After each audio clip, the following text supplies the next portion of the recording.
Hausnarketa mota hauek egitea bereziki zaila da mendebaldeko Europan. Izan ere, azken hamarkadetan sektore publikoa ia erabat hustu da hala ere. Gaur egun munduan indarrean dauden esperientzia historikoak eta eredu ekonomikoak kontuan hartzen baditugu. Berehala ikus daiteke enpresa publikoek enplegua mantentzeko duten garrantzi estrategikoa, ikuspegi kontzeptualetik. Egiturazko langabeziari aurre egiteko hainbat bide daude. Lan ordainsariak ondoratzea eta milioika langile miseriara bultzatzea. Estatu Batuetako ereduan bezala, marginaltasuna handitzea eta milioika pertsona lan merkatutik kanpo uztea, edo, azkenik, enplegua banatzea. Azken aukera hori, alegia enplegua banatzea.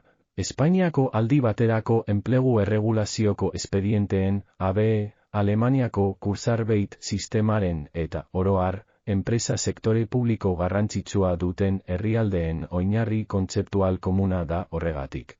Ia ez zegoen langabeziarik ekialdeko Europako herrialde sozialistetan, eta Errusia edo Txina bezalako herrialdeetan, enpresa sektore publiko sendo baten aldeko apustua egin dutenetan, langabezia estrukturala nabarmen murriztu da, gauza bera gertatzen da Belarusen, non langabezia ia existitzen ez den.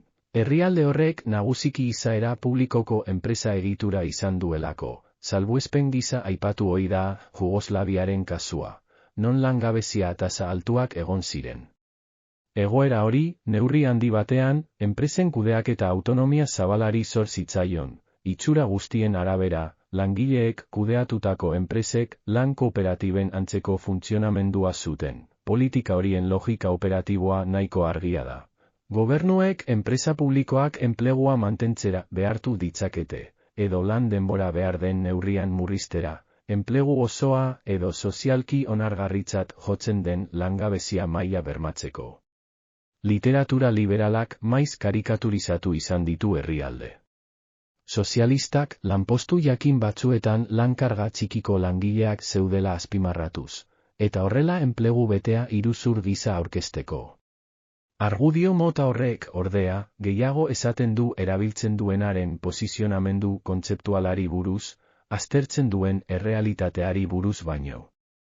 Dirudienez, hobe iruditzen zaie lan-karga apala duten pertsonak, langabeziaren hutsunera botatzea edo gizarte marginaziora kondenatzea. Kaleetan fentaniloaren gisako drogen menpe ibiltzera bultzatzea, barne. Ikuspegi horrek ez du ulertzen zer alde dagoen ekonomia pertsonen beharretara antolatzearen eta pertsonak enpresa onura maximizatzeko tresna huts gisa erabiltzearen artean. Kezkatu egiten dira lan-karga txikia duen langile bat ikustean, baina ez dituzte ikusten, edo ikusi nahi ez, langabezian edo bazterketa sozialean bizi diren milioika pertsona, jakina. Enpresa publikoak edo enpresa sektore publikoaren atal jakin batzuk enplegu osoa bermatzeko erabiltzeak eragina du enpresa horien emaitza ekonomikoetan.